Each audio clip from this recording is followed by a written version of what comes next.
तुम्ही गेल्या 10 वर्षामध्ये किती प्रोग्राम्स केलेत? प्रोग्राम्स आम्ही साधारणतः 300-400 किंवा म्हणजे किती लोकांपर्यंत तुम्ही पोहोचताय आणि कुठेतरी त्यांच्यामध्ये ना एक काहीतरी चेंज येतोच असणार नाही का? हो. आणि लोक आम्हाला टेक्स्ट सुद्धा करतात किंवा मेल करतात की त्यांना कार्यक्रमानंतर काय वाटलं, किंवा जेव्हा ते घरी अभंग ऐकतात, त्यांच्या घरी लहान मुलं असतात, त्यांच्यावर जो परिणाम होतो तो वगैरे सगळा. आणि मग हे सगळं बघून रिव्ह्यूज वगैरे वाचून आम्हाला असं वाटतं की आपलं इंटेन्शन कुठेतरी बरोबर आहे आणि मग तेच इंटेन्शन घेऊन आम्ही पुढे काम करत राहतो. जसं आमच्यासोबत आम्हाला एक ईमेल आलेला आता मध्ये. एक कोणीतरी मुलगी होती, she was going through a very rough patch in her life, आणि म्हणजे सुसाईड अटेम्प्ट्स वगैरे असे भरपूर तिचे प्रॉब्लेम्स चालू होते. पण तिचा असा इतका मोठा तिने ईमेल लिहिला आणि इतका डिटेल्ड ईमेल तिने आम्हाला पाठवला आहे की आमचं म्युझिक ऐकून तिला इतकं बरं वाटलं आणि तिला एक नवीन प्रेरणा मिळाली आयुष्य जगायची.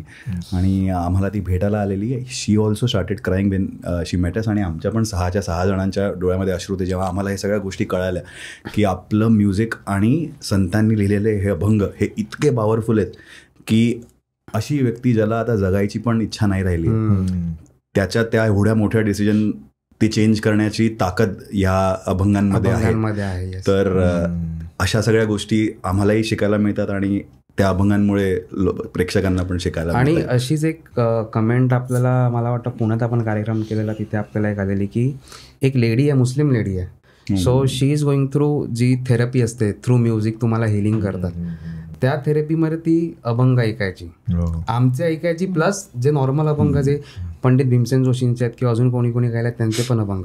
सो आम्हाला असं सांगायचं की दिस इज नॉट अबाउट लँग्वेज, हे भाषेबद्दल काही नाही आहे, की जे अमराठी लोक आहेत ते सुद्धा आमच्या कार्यक्रमाला आवर्जून येतात आणि सारखे येतात, कारण ते कुठेतरी त्या स्पिरिच्युअलिटीशी किंवा त्या म्युझिकशी कनेक्ट करतात आणि अर्थधार आम्ही समजावून सांगतोच आणि मग ते त्यांच्या डोक्यात राहून ते अजून त्यांना ऐकावंसं वाटतं अभंग.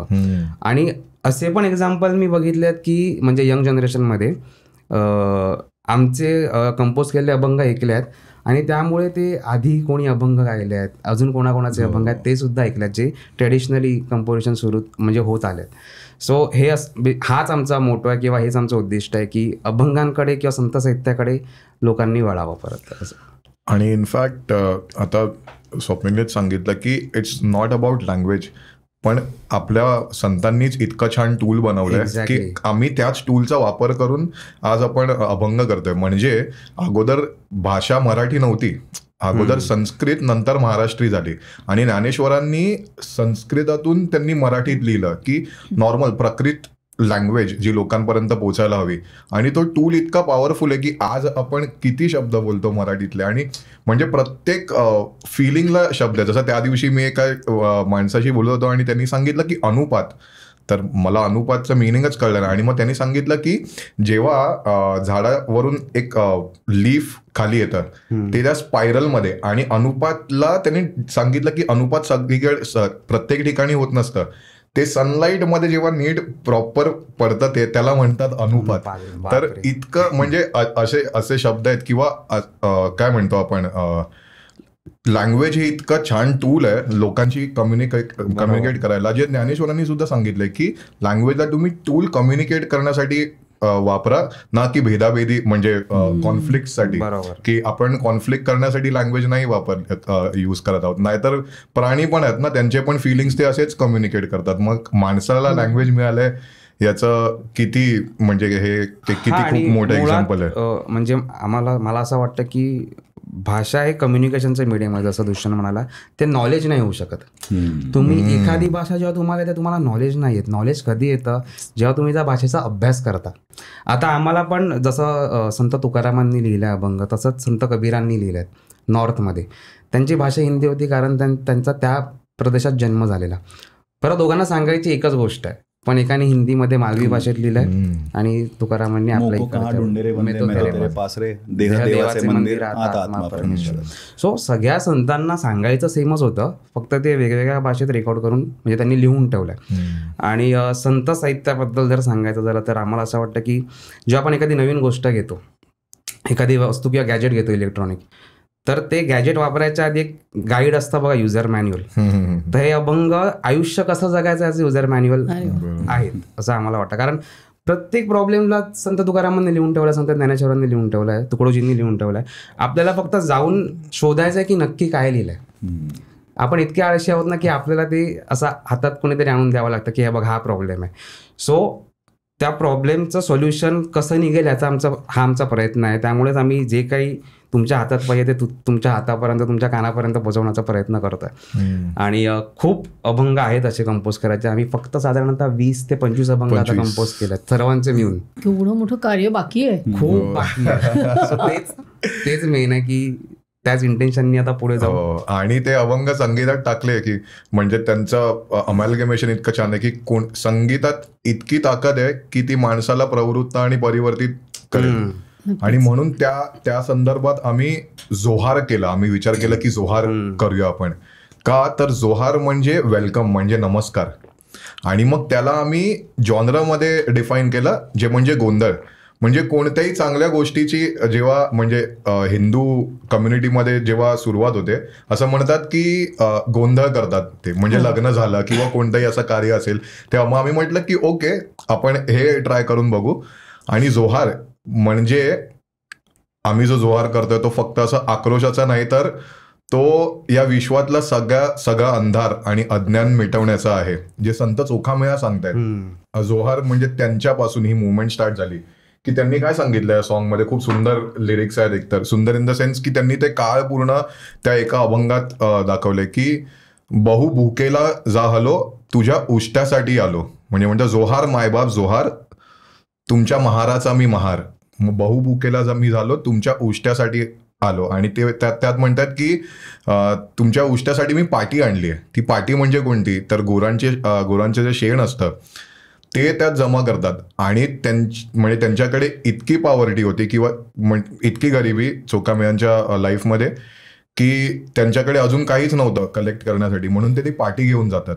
तर तेव्हाचं काय, आणि आत्ता ते इतकं बदललंय की संत चोखामेळ्यांनी त्या पोएट्रीज म्हणजे चळवळीबद्दल की जे पण पतित आहेत किंवा दुःखित आहेत, दुरीत आहेत, त्यांच्यासाठी हे म्हणजे ही एक मुवमेंट आहे. आणि ती आली आहे तर बहिर्जी नायकांपर्यंत. बहिर्जी नायकांपासून सावित्रीबाई फुले, ज्योतिबा फुले, आंबेडकर, अण्णाभाऊ साठे त्यांच्यापर्यंत, की आत्ता सर्व लोकांनी एक व्हावं, यासाठी ही पूर्ण मुवमेंट. आणि हे सॉन्ग त्याबद्दल आहे, जोहार. आपण गाऊया. येस.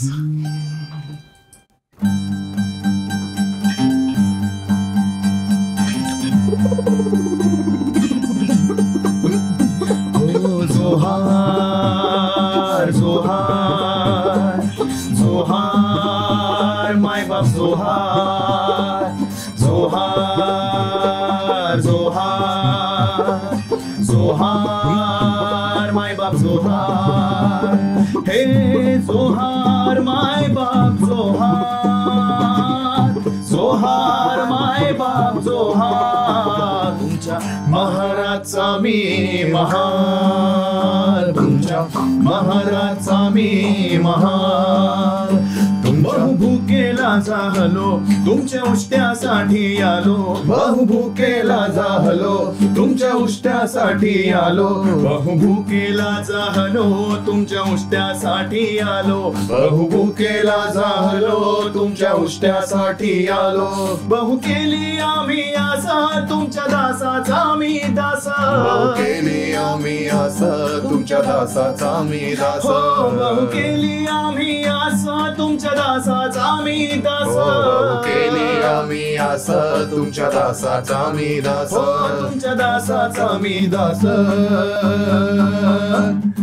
जोहार जोहार जोहार माय बाप जोहार जोहार जोहार जोहार माय बाप जोहार.